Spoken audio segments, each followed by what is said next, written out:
Wabarakatuh. Marilah kita panjatkan puji dan syukur atas berkat rahmat Allah Subhanahu wa Ta'ala.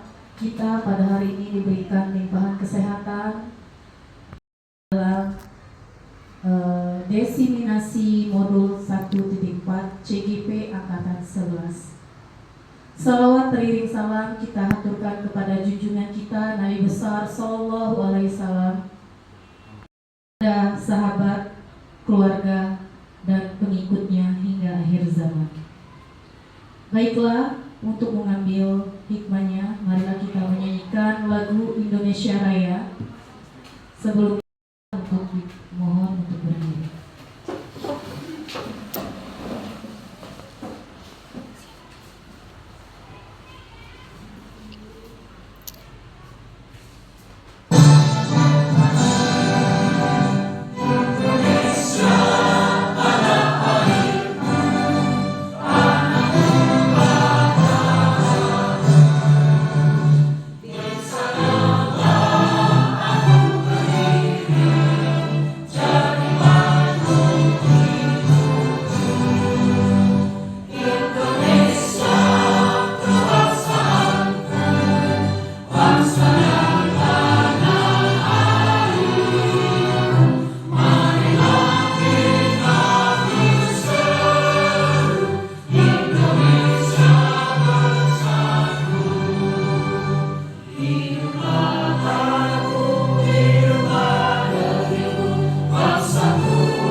Hadirin yang akan dibawa oleh Bapak Refki, kepada Bapak Refki kami persilakan.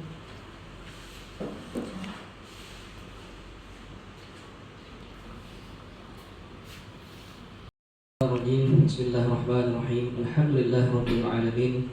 Wassalatu wassalamu ala asyrafil anbiya'i wal mursalin wa ala alihi wa sahbihi ajma'in.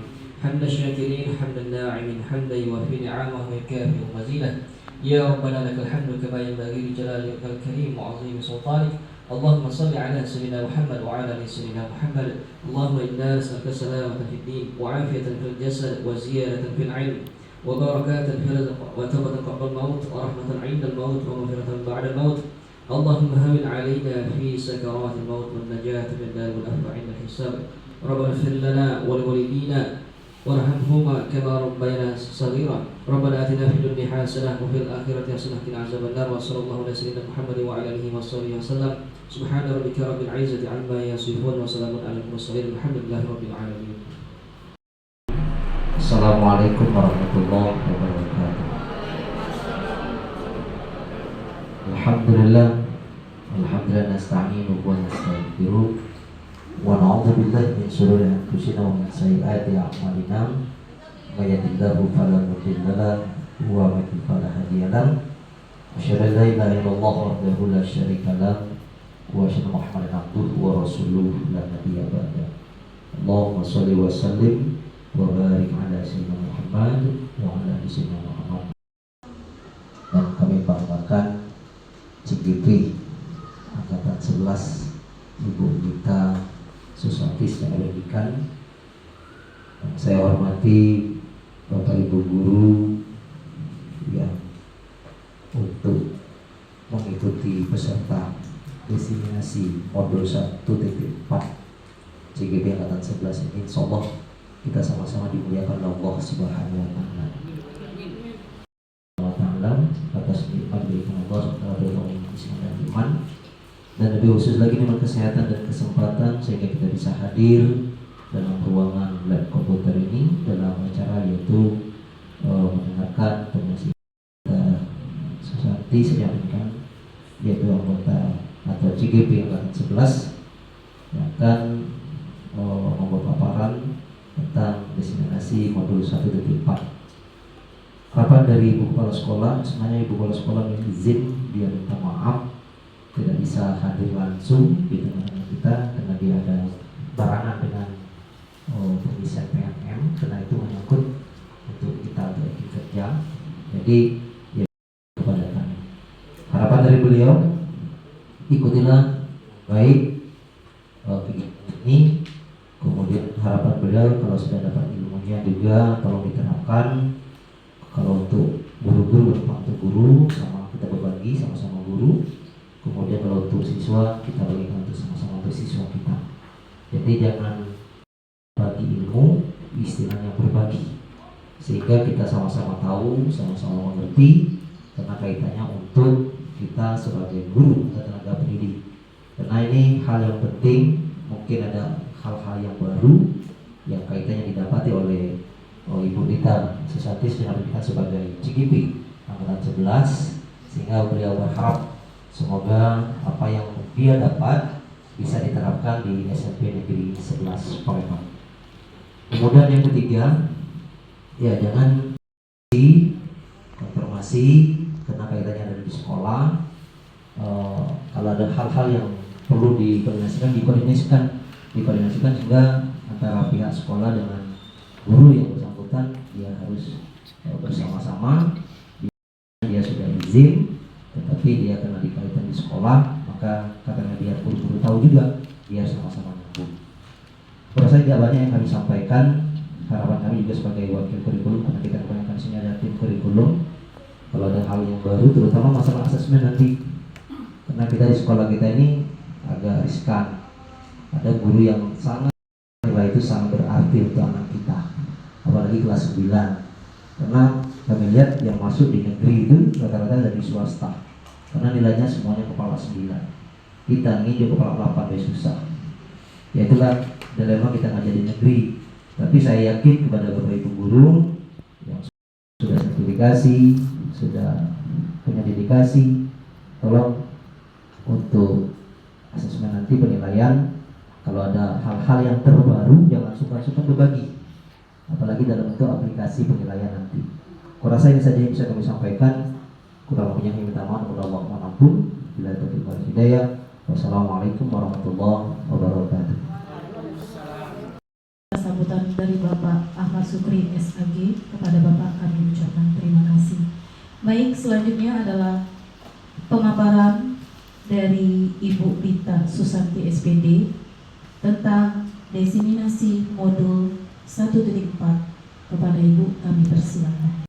1.4. Jadi tugasnya CGP itu memang menge-share program-program atau menge-share modul yang ada di satu yang ada di sekolah. Ini bisa langsung kita lihat, ini menyebarkan pemahaman dan penerapan pengalaman budaya positif di angkatan 11. Mungkin untuk yang baru-baru saya ingin cerita dulu bahwa SMP Negeri 11 ini sudah melaksanakan kurikulum merdeka dari tahun ajaran 2022. Ini sudah berjalan di tahun ketiga. Di tahun pertama, pada saat pelaksanaan kurikulum merdeka pertama itu ada namanya dan itu sudah dilakukan oleh SMP Negeri 11 pada tahun 2022-2023. Saya selaku guru penggerak juga diminta untuk mana itu adalah selaras dengan visi dari SMP Negeri 11, dan itu sudah saya diseminasikan juga pada pertemuan 2 minggu yang lalu ya Pak Kurnia, pada saat pendampingan individu yang pertama dengan individu yang kedua dengan BP saya waktu itu di... Oke, bisa kita lanjut?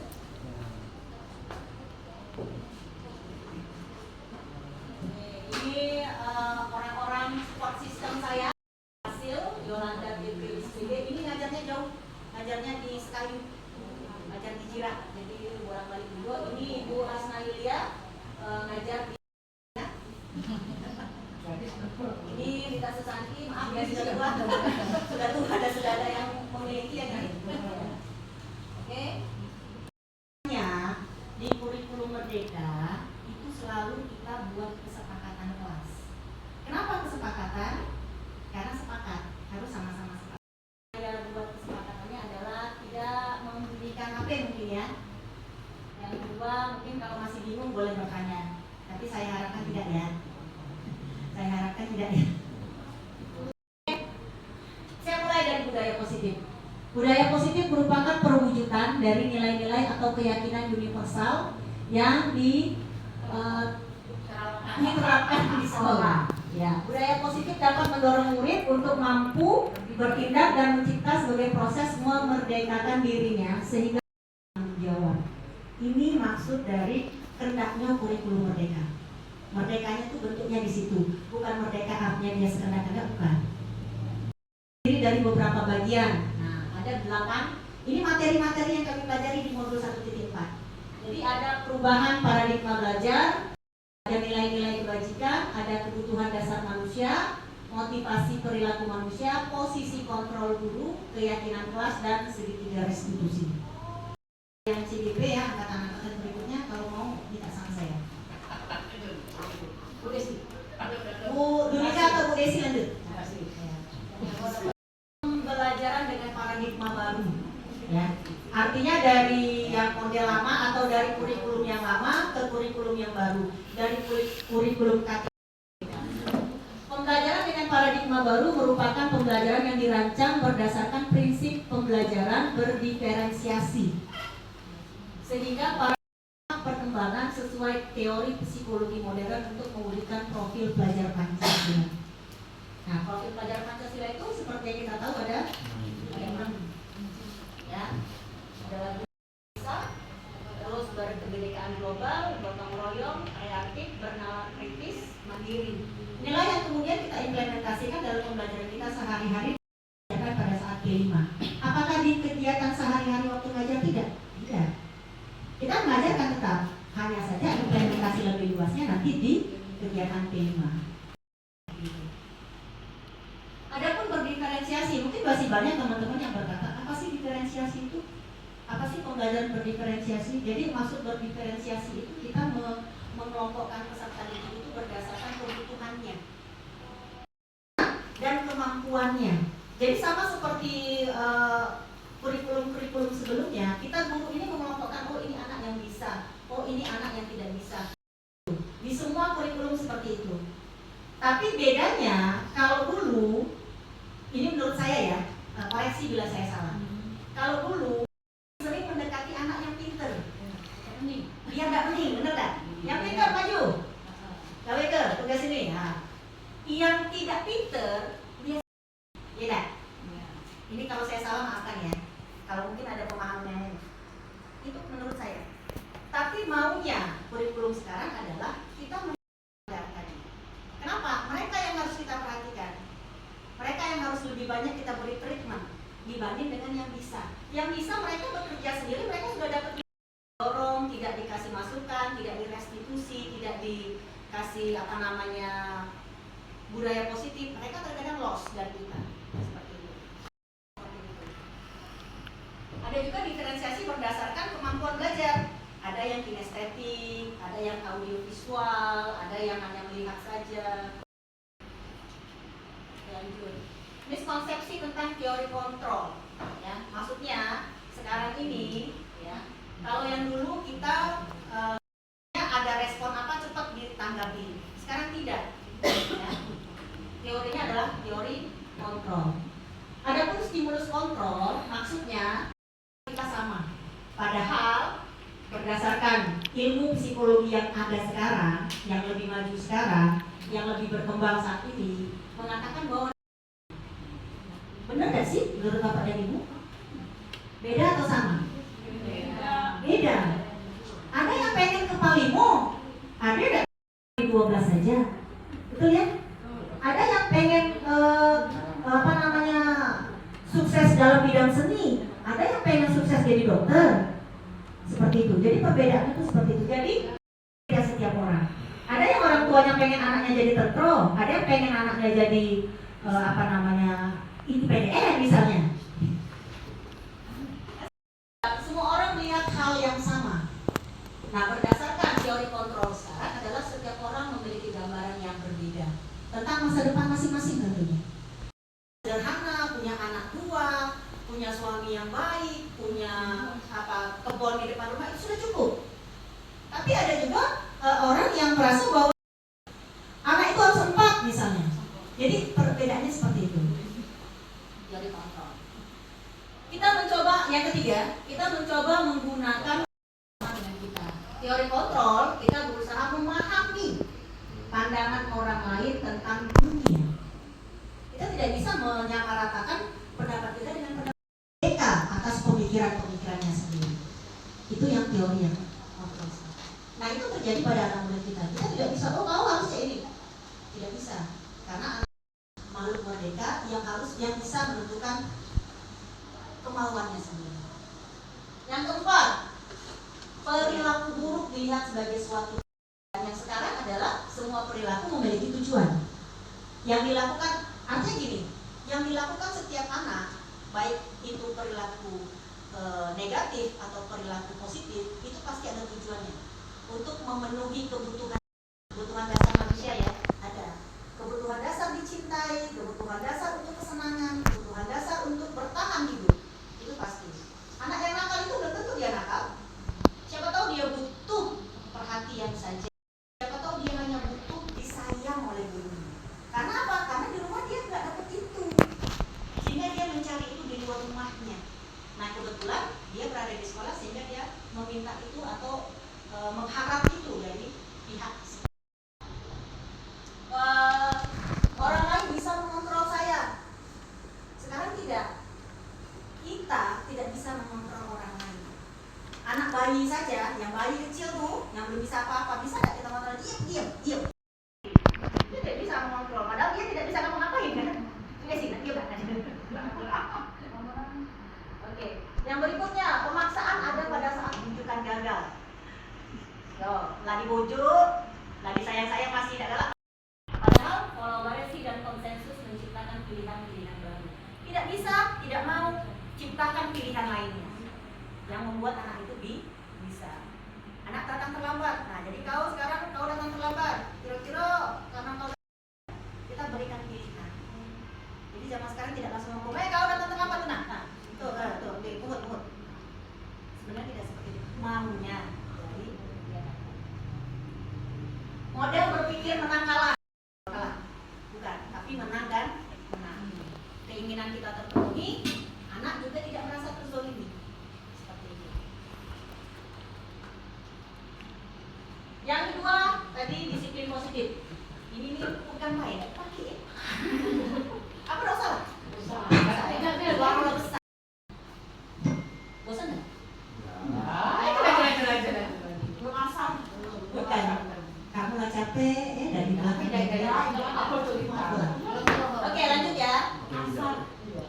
Disiplin positif adalah pembiasaan hal yang baik, mencakup sikap atau perilaku maupun agar dapat berkembang menjadi pribadi yang kritis, mandiri, dan bertanggung jawab.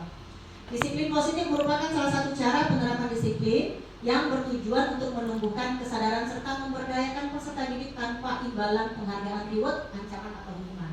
Seperti kata di mana peserta didik itu bisa mematuhi semua aturan yang ada di sekolah tanpa harus diancam, tanpa harus dihukum, tanpa harus dipaksa. Jadi kesadaran dirinya sendiri. Dengan apa? Dengan pembiasaan. 11 ini kegiatan-kegiatan positifnya sudah sangat banyak. Saya ini hanya meneruskan saja, hanya mencontek. Pak Waktu izin ya, mencontek kegiatan yang sudah ada di SMP Negeri 11. Hanya mencontek, hanya meneruskan. Kalau saya ikut kegiatan lokal, 11 itu sudah dilakukan. Pembiasaan baik itu sudah dilakukan. Tinggal kami guru-guru ini meneruskan saja. Saya contohnya CGP tinggal menuliskannya dalam nota itu. Seperti ini. Sebenarnya kegiatan itu sudah kita laksanakan. Berapa dulu? Oke. Sebagai pendidik, tujuan kita adalah menciptakan peserta didik yang memiliki disiplin diri sehingga mereka dapat berperilaku perilaku mengacu pada nilai-nilai kebajikan universal dan memiliki motivasi dalam nilai kebajikan universal. Apa sih nilai kebajikan universal? Nah, adalah nilai-nilai yang disepakati bersama, lepas dari suku bangsa, agama, bahasa maupun latar belakang. Nilai-nilai kebajikan pada institusi atau organisasi dapat ada profil pelajar Pancasila ya di kurikulum Merdeka. Di profil pelajar Pancasila itu semuanya sebetulnya mencakup nilai-nilai kebajikan. Ya, ada beriman, bertakwa kepada Tuhan Yang Maha Esa, kebinekaan global, gotong royong. Inilah nilai-nilai kebajikan yang diharapkan dari peserta didik kita. Ini lingkup kecilnya saja. Kalau lebih dari ini peserta didik kita alhamdulillah. Ada lagi dari 180 primary years program hormat, integritas, mandiri, menghargai, antusias, empati, dan sebagainya. Ada lagi keterampilan hidup, ya, life skill namanya. Jadi diharapkan dapat dipercaya.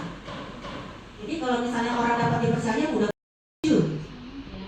pendengar yang baik, tidak merendahkan orang lain, memberikan yang terbaik dari diri kita. Ini adalah kualitas diri kita.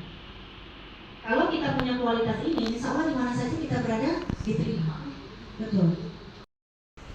Gitu ya. Ini maksud dari nilai-nilai kebajikan universal. Apakah sama di setiap negara? Beda-beda, tergantung negaranya. Tapi rata-rata itu akan menuju ke tujuan yang sama. Gitu ya. Tujuan yang lebih positif. Materi yang keempat, kebutuhan dasar manusia merupakan suatu kebutuhan dasar manusia merupakan sesuatu yang kita lakukan untuk mendapatkan apa yang kita inginkan, baik secara fisik. Seluruh tindakan yang kita lakukan memiliki tujuan, semua usaha yang terbaik yang kita lakukan agar kebutuhan dasar kita terpenuhi dengan baik. Seperti kata saya tadi, kebutuhan dasar manusia itu ada. Jadi semua yang kita lakukan itu adalah untuk memenuhi kebutuhan. Memenuhi kebutuhan saya. Kebutuhan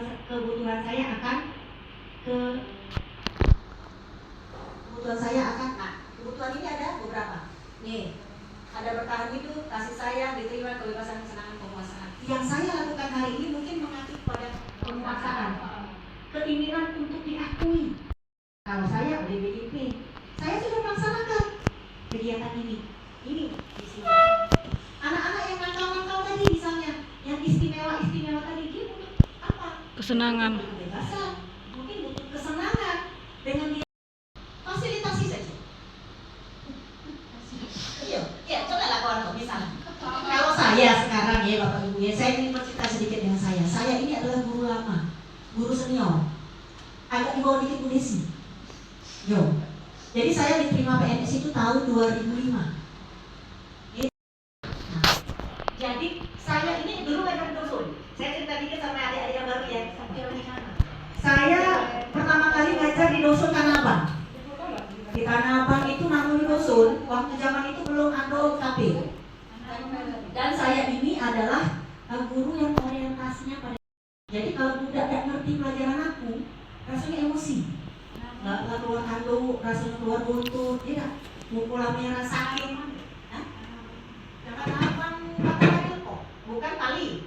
Bukan. Banyak. Saya tidak melihat proses. Ya, pokoknya hasilnya kalau dapat nilai 100 itu budak yang menurut saya bagus. Pintar di kelas saya. Anak dia pada saat pelajaran saya, nah, duduk depan itu. 15 detik nyambung ya. Tangan di atas meja. Itu anak yang bagus. Aku tahu apa yang buat itu. Tapi setelah ikut CGP ini, orientasi saya berubah. Visi kemarin itu berubah. Jadi saya tidak lagi melihat hasil, saya melihatnya pada proses. Kalau anak senang, anak belajar menyenangkan di kelas, harapan saya anak bisa mendapatkan materi itu dengan lebih baik. Gitu. Jadi model pembelajaran saya saja yang saya ubah. Kalau dulu 3 jam itu rasanya dalam kelas amunian. Kapan jamnya habis? Kalau mati jam aku. Kadang tuh mikir sampai saat itu. Tidak jam aku. Mulai ya, saya keluar lagi ngambil minum. Saya sendiri bosan. Bayangkan anak tuh bosan kan? Kalau saya sendiri sebagai gurunya bosan. Ya. Jadi metode sampai saya bosen, jangan sampai anak bosen. Salah satunya apa? Main games. Apalagi sekarang ini siapa yang buat jadwal ini? Saya dibuat jadwal siangnya loh. Kan mengantuk. Jam 12, setengah 12 sampai jam 2. Setengah 12 sampai jam 1. Tapi alhamdulillahnya, tadinya saya fotoan loh. Serius. Aku yang buat jadwal laki model nih. Aku fotoan. Tapi alhamdulillah sekarang saya bersyukur. Kenapa? Dengan seperti itu ide-ide saya untuk untuk belajar menyenangkan di kelas itu apa saja jadi keluar. Nengok TikTok, nengok apa. Adik nanya sama anak, kamu punya enggak apa teka-teki, permainan apa segala macam. Sehingga itu juga memacu saya untuk lebih kreatif di dalam kelas. Alhamdulillah, makasih yang sudah buat jadwal.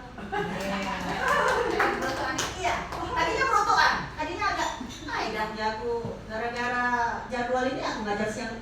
Ternyata sekarang saya bersyukur.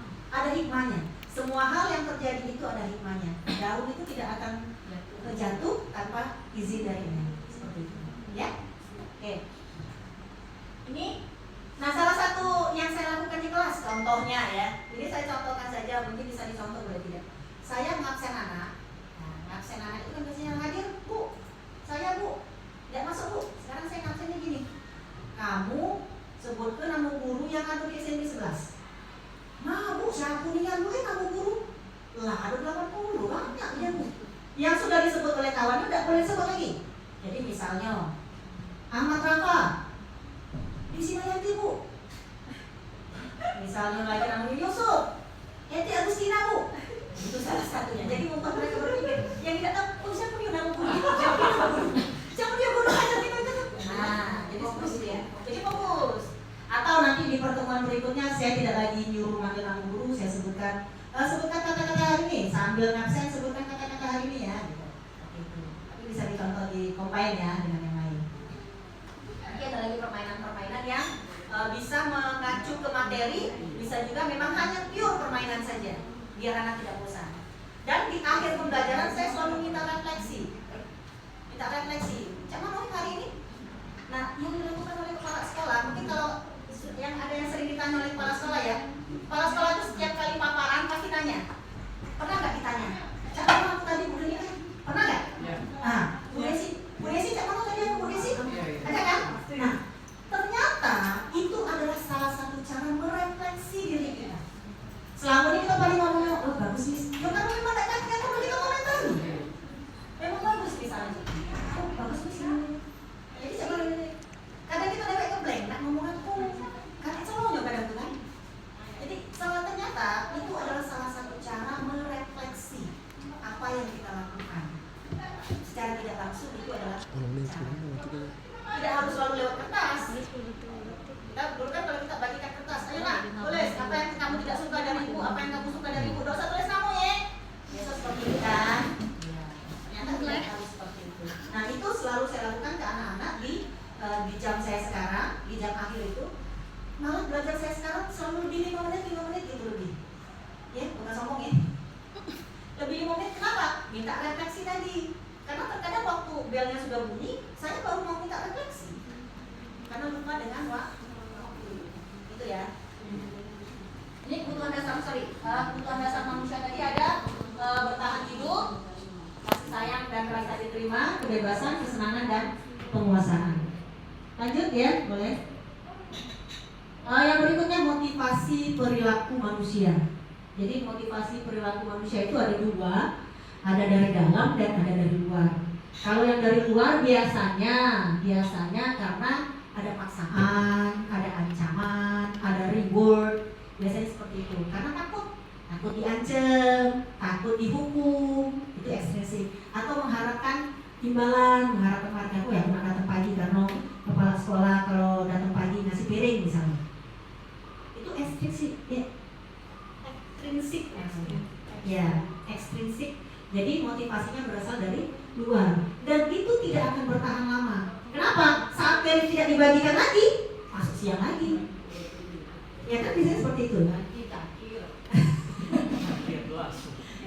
Ganti cangkir, ganti baju kaos ya. Nah itu. Yang kedua ada namanya motivasi intrinsik. menjadi orang yang menghargai diri sendiri dengan nilai-nilai yang mereka yakini menjadi seperti yang mereka inginkan. Saya ingin jadi apa sih? Saya ingin orang-orang memandang saya sebagai guru yang menyenangkan. Maka yang kita lakukan adalah menyenangkan pada saat setiap pembelajaran. Itu motivasi kita sendiri. Saya ingin apa sih? Saya ingin orang-orang memandang saya sebagai orang yang jujur. Maka berperilaku jujur. Jadi motivasi diri kita sendiri. Bukan karena ingin mengharapkan penghargaan, bukan karena ingin mengharapkan omongan orang, bukan ingin mengharapkan hukuman, bukan seperti itu.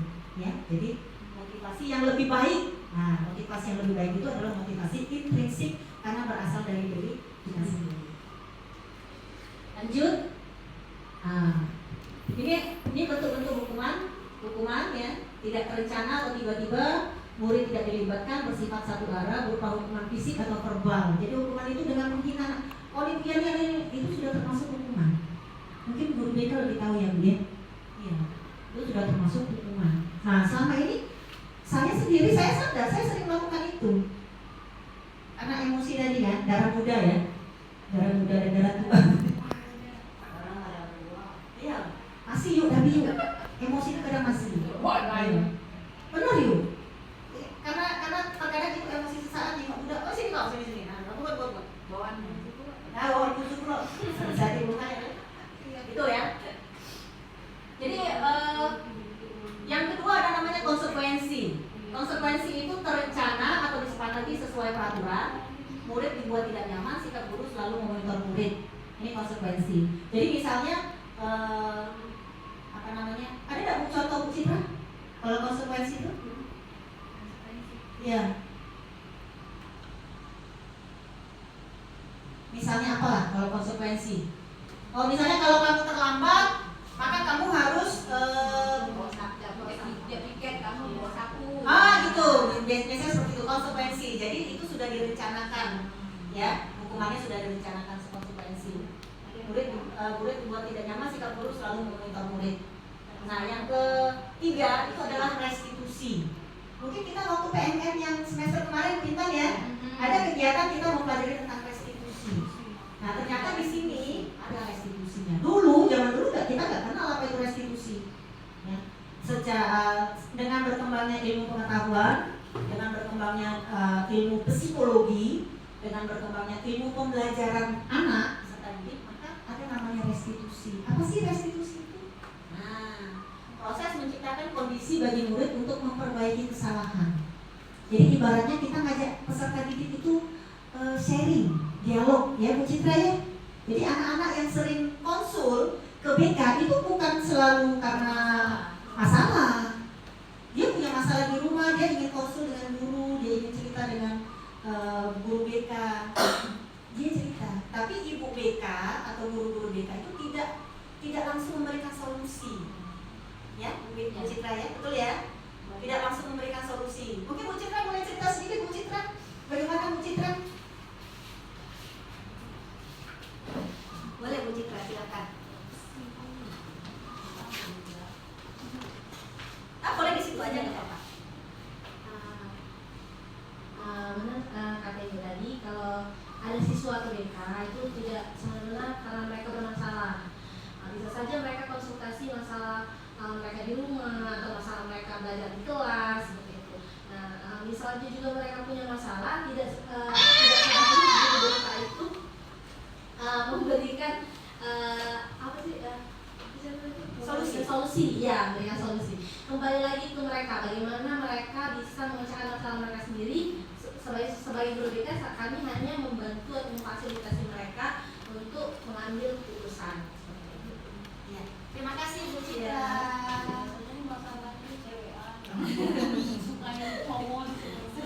Betul. Masalahnya terkadang mereka itu kalau yang masa cecerannya, iya.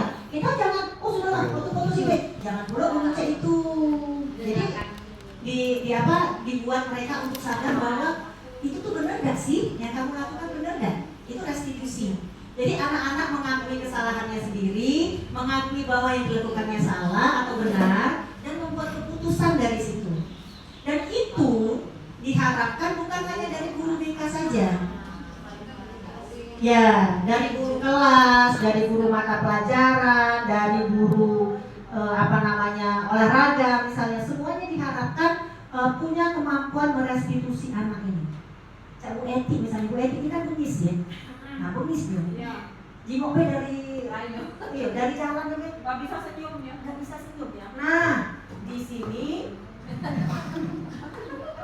diharapkan semua guru itu mampu merestitusi. Jadi tidak kembali tugas itu dibebankan semua ke guru BK, tidak. Jadi apalagi kalau yang jadi wali kelas ya, yang jadi wali kelas itu mestinya paham dengan ilmu seperti ini.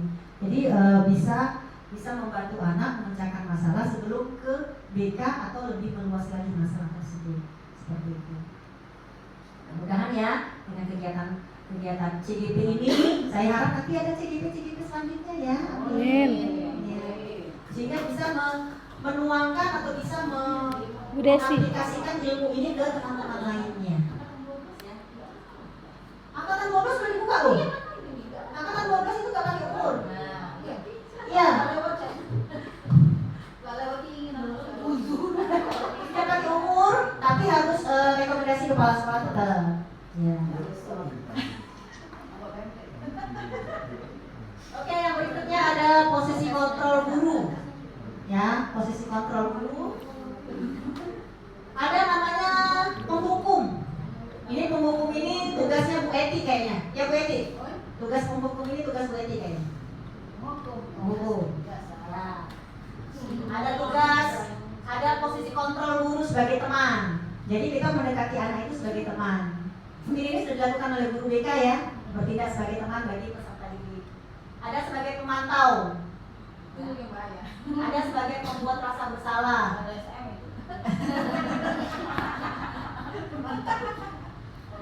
Pemantau ini biasa mencari kesalahan. Ya, mencari kesalahan. Ya, sering betul. Itu ya. Risi dan. Yang kelima ada posisi sebagai manajer. Nah, di mana posisi yang diharapkan didapat atau dipunyai oleh guru-guru sekarang? Menurut Bapak dan Ibu, dari kelima posisi kontrol ini, mana posisi yang paling diharapkan dipunyai oleh guru-guru Republik Indonesia? Teman. Kalau penghukum kira-kira masih ada? Masih ada. Masih ada, tapi tidak diharapkan. Iya. Ya, jadi Bu Eti ini alhamdulillah nak pensiun nih.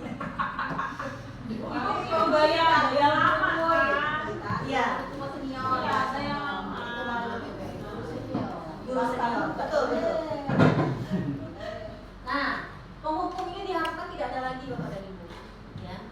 Jadi penghukum ini diharapkan ya, walaupun masih ada di setiap sekolah, tidak mungkin akan masih ada ini. Karena secara saya sendiri juga tidak yakin bahwa saya suatu saat tidak menghukum. Ya, ini kondisional namanya. Siapa tahu nanti ada budak yang memang keluar ketanduan itu bohong ya. Siapa tahu ya. Tapi diharapkan kita tidak lagi menjadi penghukum. Terus teman, memantau pembuat yang kedua ini nih, yang tidak diharapkan, pembuat rasa bersalah. Karena anak-anak sangat dibuat tidak nyaman. Kita lanjut berikutnya. Contoh penerapan kasus. Nah, mungkin bisa dilihat langsung di situ. Siswa datang terlambat ke sekolah. Kalimatnya, Sarah, pungut sampah dulu sebelum masuk kelas. Ini penghukum. Tanpa anak itu ditanya dulu, kamu ngaku nak terlambat? Biasanya kecoban. Ini cepat keluar sana. Ya, yang ini penghukum. Jadi penghukum itu tanpa kita tahu alasan anak itu melakukan hal tersebut, langsung kita kasih hukuman, langsung kita kasih sanksi. Itu penghukum. Sudah berapa kali kamu Bapak Ibu ingatkan, masih saja kamu datang terlambat. Kamu sudah buat Bapak dan Ibu kecewa. Ini membuat rasa bersalah. Kalimatnya bukan hanya seperti ini, masih banyak yang lain. Oh Ina, kau Ina, nggak berapa kalinya kau nih. Kalau kau nih buat Ibu kecewa. Nah, ini membuat rasa Salah. Nah, yang ini juga tidak diharapkan lagi dimiliki oleh kualitas guru kita. Tapi saya tidak menutup kemungkinan itu akan ada di masa depan. Karena manusiawinya tadi. Lanjut. Contoh lagi siswa masih contoh yang tadi. kalimat-kalimatnya. Kamu sudah melanggar aturan sekolah atau kelas. Kamu tahu apa konsekuensinya? Bapak Ibu akan mencatat kesalahan kamu hari ini untuk bahan perbaikan kamu di kemudian hari. Ini memantau. Ini biasanya dilakukan oleh guru-guru yang terdekat, yang nggak salaman. Ya, misalnya guru BK kan anak datang terlambat, dicatat biasanya ya Bu Citra ya. Iya. Dicatat biasanya seperti itu. Poin-poin siapa-siapa yang datang terlambat gitu ya. Terus teman, kali ini ibu bapak maafkan kamu ya, tapi lain kali jangan datang terlambat lagi. Ayo, bantu ibu ya. Ini kalimatnya seperti itu. Ya, ini kalimat teman dengan bahasa dan mimik yang biasa saja, bukan yang marah, bukan yang sambil mengeluarkan tanduk. Ngomongnya seperti itu. Ya, itu ya kalimatnya kalau dia merupakan teman. Oke, yang berikutnya manajer. Ini posisi kontrol manajer. Masih dengan kasus yang sama, yaitu siswa datang terlambat ke sekolah. Kalimatnya biasanya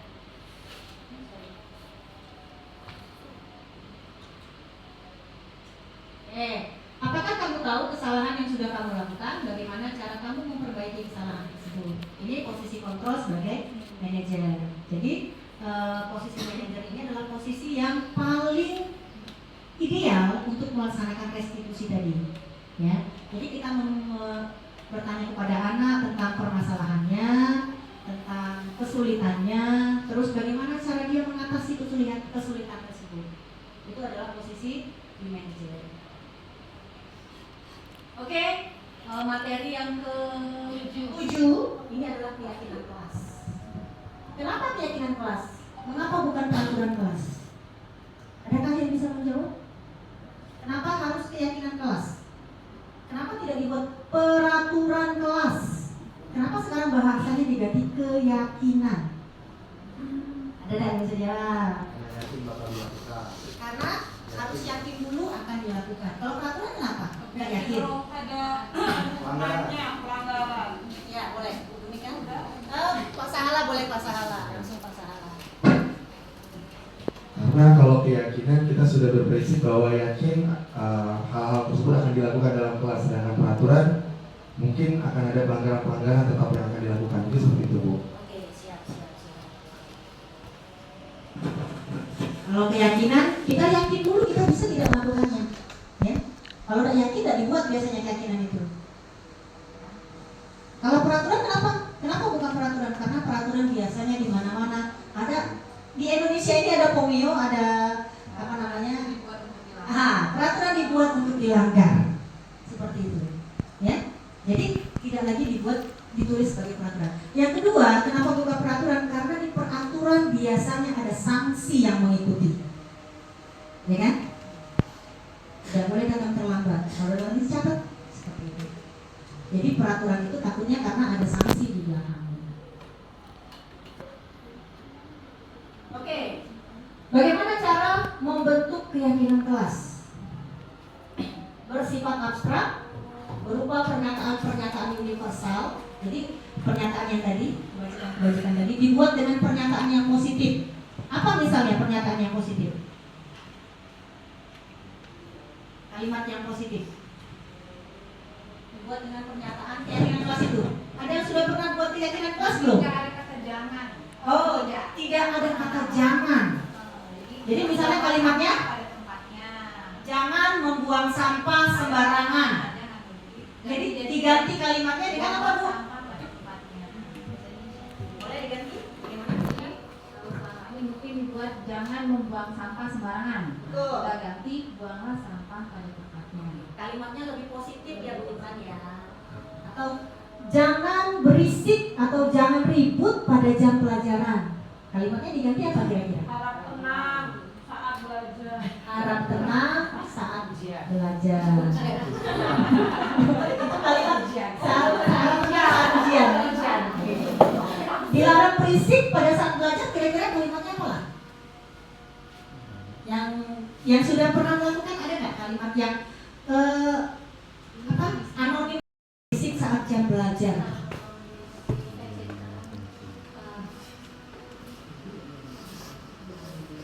Ada? Kira-kira kalimat itu setara tidak dengan kalau kalimatnya berbicara. Sama enggak? Konotasinya mirip enggak? Beda kan? Lalu diskon sendiri kan ya? Iya, atau berisik itu pada saat orang lain Iya. ngomong, dia ngomong juga, itu berisik kan? Iya, seperti itu. Jadi diganti dengan kalimat-kalimat yang lebih positif, kalimat yang tidak menggunakan kata jangan, kalimat yang tidak memaksa, jadi kalimatnya persuasif kan? Tidak boleh datang terlambat apa? Diganti apa, Bu Intan? Harap Datang tepat waktu. Datang tepat waktu. Pinter, bagus. Datang ke sekolah tepat waktu. Kalau kita mengikuti seminar-seminar, misalnya mengikuti BIMTEK, biasanya ada juga tuh jaminan kelas. Ya, datang ke acara tepat waktu. Karena datang, maka pulangnya juga harus tepat waktu. Iya kan? Nah mungkin kita diharapkan datang saja, pulangnya juga harus tepat waktu dong. Seperti itu ya. Oke, sesuai dengan kondisi kelas atau sekolah agar mudah dilaksanakan. Sesuai dengan kondisi kelas atau sekolah. Apa kira-kira kesepakatan kelas yang tidak sesuai dengan kondisi sekolah kita? Jangan bermain air di kali. Apa bukan kalimatnya? Misalnya sekolah kita bukan di pojok sungai misalnya. Ada sekolah-sekolah yang di atas sungai kan, yang sering banjir ya. Kita melarang anak untuk tidak bermain di kolam misalnya. Nah, kolam tidak ada, ngapain disuruh anak dilarang bermain di kolam? Tidak ada kan? Jadi sesuaikan dengan kondisi sekolah. Jadi kalau tidak ada di kelas kita itu atau tidak ada di sekolah kita, ya jangan dibuat peraturannya seperti itu. Semua warga kelas diikut sertakan saat membuat keyakinan kelas. Jadi membuat keyakinan kelas itu berdasarkan kesepakatan semua peserta yang ada di dalam kelas. Boleh nggak kesepakatan? Kalau sekarang rasa saya ada kesepakatan yang dijual ya? Ada nggak? Pernah ketemu nggak? Ada orang-orang yang bawa pamflet itu kesepakatan kelas. Ada. Jadi ada ngomongnya nggak jual buku itu, dia bawa nih ada kesepakatan kelas. Jadi poster betul. Jadi poster yang sudah jadi itu dijual. Jadi kita tinggal tempel. Nah menurut Bapak dan Ibu itu bisa tidak kita manfaatkan? Tidak. Boleh. Intan boleh. Intan boleh. Saya tidak sesuai karena kan harus menyesuaikan dengan kondisi sekolah. Kemudian ada kesepakatan bukan seluruh siswa yang ada di kelas tersebut. Oke, memang tidak boleh ya, artinya ya. Ya kalau kita beli kan kesepakatan siapa udah tahu gitu. Kesepakatan dari sekolah mana, kesepakatan dari kelas mana. Dan dia mungkin itu tidak bisa digunakan di kelas kita. Seperti itu.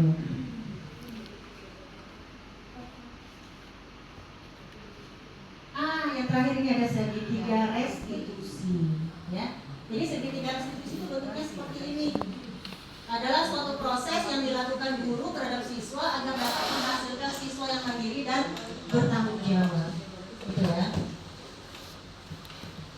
Segitiga restitusi itu yang pertama adalah menstabilkan identitas. Berdasarkan prinsip bahwa berbuat kesalahan adalah bagian dari proses pembelajaran. Jadi kita harus memaklumi dulu. Kalau anak melakukan kesalahan, dimaklumi dulu, ya, sebagai suatu proses anak itu untuk menjadi lebih baik. Tapi tidak dihukum atau tidak dilakoni. Bukan kalimat seperti itu ya Bu Citra ya. Nah kalimat-kalimatnya adalah berbuat salah itu wajar. Tidak ada manusia yang sempurna. Ya. Saya juga tidak yakin saya bisa melakukan ini sebetulnya ya. Dalam menyinggung kondisi diri aku sebenarnya ya. Cuma sedikit demi sedikit kita belajar ke arah situ, ke arah yang lebih baik. Ya namanya perubahan ya, perubahan itu akan ada proses. Tidak bisa langsung instan. Kita bukan produk pabrik, ya. Kita adalah manusia yang butuh proses. Setiap orang butuh proses.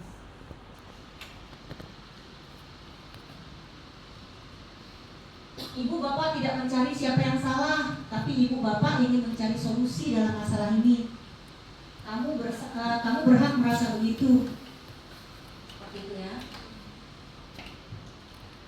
Yang kedua dari segitiga restitusi itu tadi adalah validasi tindakan yang salah. Anak dibuat mengaku dulu bahwa dia sudah melakukan hal yang salah.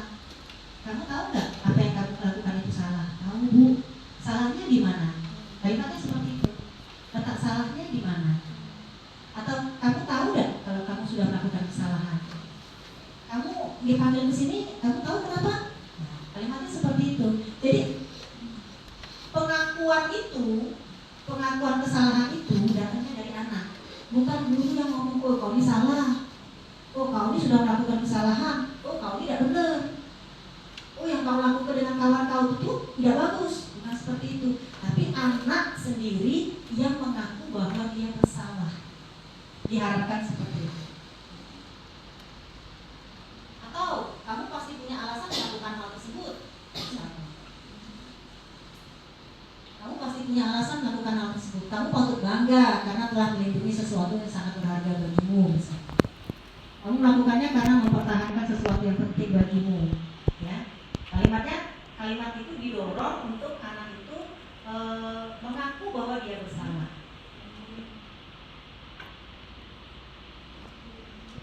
Oke. Terus yang terakhir adalah menanyakan keyakinan. Dari kesalahan yang dilakukan anak itu, kita kondisikan anak itu dengan keyakinan yang sudah pernah dipelajarinya atau sudah pernah diketahuinya, baik itu keyakinan sekolah maupun itu keyakinan dari kelas. Misal anak datang terlambat, kalau berdasarkan peraturan sekolah mestinya jam berapa kita ke sekolah? Kalau anak kenapa dulu bu? Jadi kamu datangnya gimana nih? Terlambat bu. Nah, tanyakan alasannya kenapa terlambat segala macam, sehingga kita bisa membantunya mencari solusi. Ini bu datang terlambat, ini pejabat bu. Oh kalau pejabat kan tidak setiap hari ya, tapi kamu udah setiap hari nih. Nah, selain pejabat apalagi alasanmu? Jadi kita gali terus anak-anak itu.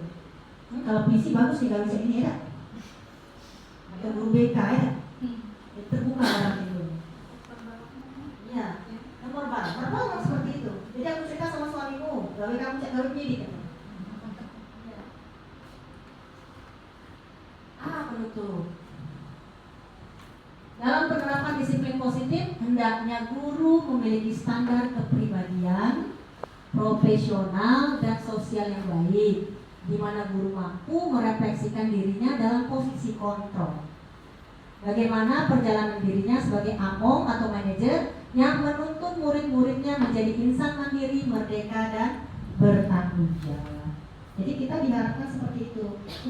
Tapi selain sebagai kita bersikap kepada anak, kita juga diharapkan memiliki kepribadian-kepribadian yang sesuai dengan kepribadian yang dimiliki oleh setiap guru. Yaitu yang itu tadi, ya, standar kepribadiannya ada, profesionalitasnya ada, sosial yang baik, ya. Gitu. Dan standar yang berikutnya mungkin standar pribadi ya, belum saya tambahkan di sini.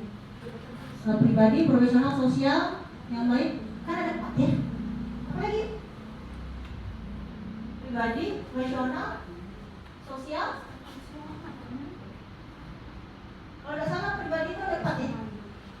Profesionalitas guru, kompetensi guru, sorry. Apa lagi? Pribadi, sosial, profesional. Apa aja itulah ada. Pedagogik. Pedagogik. Terima kasih Pak Revi. Lupa saya tambahkan pedagogik yang satu lagi. Jadi pedagogik itu lebih ke materi yang akan kita berikan kepada anak peserta didik. Oke, penutup. Alhamdulillah, terima kasih. Inilah adalah perempuan yang sedang ingin mengubah dirinya sendiri. Ingin mendapatkan pengakuan. Setiap orang punya kualitas seperti itu pasti. Oke, mungkin ini saja paparan dari saya untuk hari ini. Mungkin kalau ada yang ingin ditambahkan atau ingin bertanya, saya persilakan. Saya izin dulu sebentar ya Bu MC ya. Ya. Mungkin ada yang ingin bertanya, silakan. Ada yang mau menambahkan dari kalimat-kalimat saya tadi mungkin? Ada? Tidak ada? Oke, Bu Donika, silakan Bu Donika.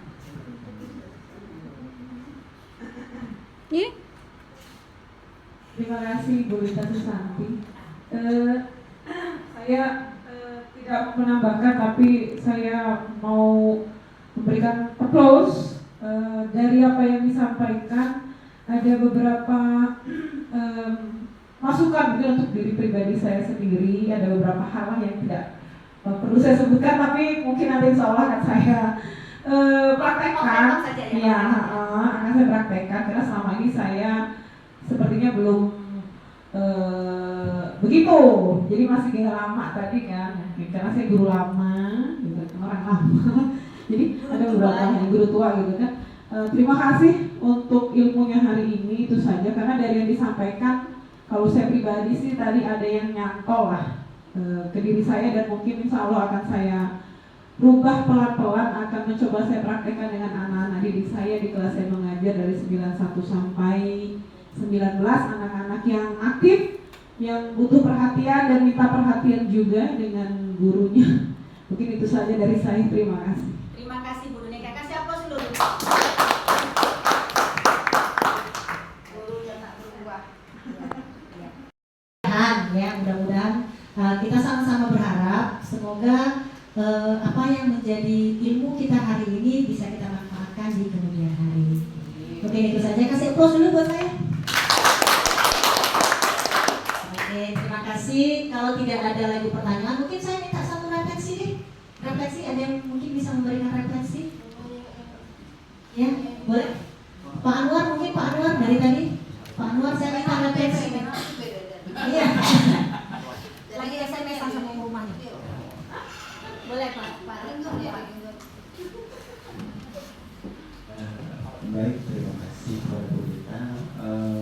Sedikit saja dari saya. Nah, giliran Anwar ngapun di habis baterai itu. Alhamdulillah.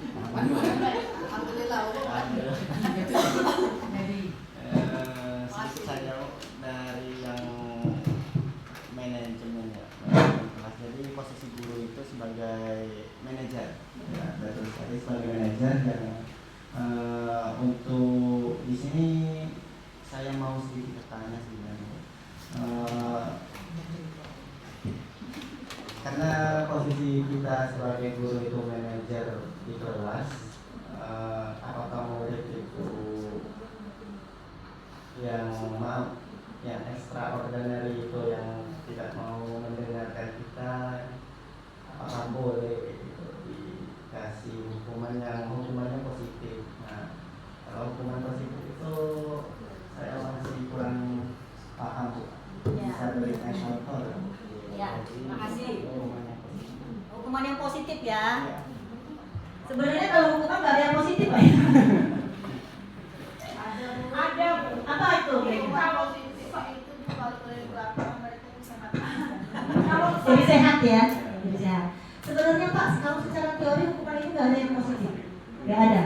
Hukuman itu tidak ada yang positif. Yang ada itu kita memberikan anak itu treatment, bagaimana dia mengakui bahwa itu salah dan dia mau berjanji memperbaiki dari segitiga restitusi tadi. Jadi bukan dari kita, kau nakal ya, kau karena kau nakal, kau dari keliling lapangan, kata Bu Eti tadi ya, kau keliling lapangan 10 kali biar kau sehat. Itu tidak positif juga Pak. Satu, itu membuat malu anak karena ditonton oleh teman-teman sekelasnya. Yang kedua, membuat badannya capek, ya. Bukan jam pelajaran olahraga, pelajaran bahasa Inggris, tapi disuruh lari. Tidak ada sangkut pautnya sebetulnya. Lain kalau misalnya, ya karena kamu ribut di kelas, kamu maju ke kelas, kamu sebutkan vocabulary misalnya, 10 vocab yang kamu ketahui misalnya. Ayo siapa lagi yang mau selain yang anak yang istimewa tadi, misalnya seperti itu. Mungkin bisa seperti itu. Jadi kita tidak membuat anak itu merasa malu dengan kesalahan yang dilakukan, tapi membuat dia merasa tertantang. Oh, kalau misalnya aku salah di kelas, aku tidak dipermalukan, tapi aku dibuat merasa berguna. Mungkin seperti itu. Benar ya Bu Citra ya? Maafkan kalau saya salah Bu Citra, karena ini sebetulnya adalah ilmu BK. Kalau di kampus namanya tindakan tegas yang mendidik. Nah, tindakan tegas yang mendidik. Nah, itu saya nggak tahu tuh, saya nggak sampai situ tuh ilmunya. Tapi emang seperti itu. Jadi menghukumnya tidak membuat anak itu merasa bahwa dia melakukan kesalahan, tapi membuat anak itu merasa berguna di kemudian harinya. Jadi seperti yang saya bilang tadi, ya kalau misalnya bahasa Inggris, ayo kau maju dari tadi ribut baik, kau ini ayo, vocab 10 vocab dalam bahasa Inggris, coba sebut. Misalnya seperti itu, ya Bu Citra ya, seperti itu. Mungkin itu saja. Itu saja. Baik, terima kasih. Alhamdulillah, Ibu MC saya lainnya ke Ibu MC, saya mohon maaf kalau ada kesalahan. Akhir kata saya ucapkan wabillahi taufiq wal hidayah. Wassalamualaikum warahmatullahi wabarakatuh. Waalaikumsalam warahmatullahi wabarakatuh. Waalaikumsalam warahmatullahi wabarakatuh. Baiklah, itu tadi pemaparan dari Ibu Lita Susanti SPD. Atas pemaparannya kami ucapkan terima kasih dan semoga bisa bermanfaat bagi kita semua. Baik, demikianlah acara hari ini. Marilah kita akhiri dengan melepaskan napas hamdalah. Alhamdulillah. Saya selaku MC, saya mohon maaf apabila ada salah kata. Saya akhiri dengan wassalamualaikum warahmatullahi wabarakatuh.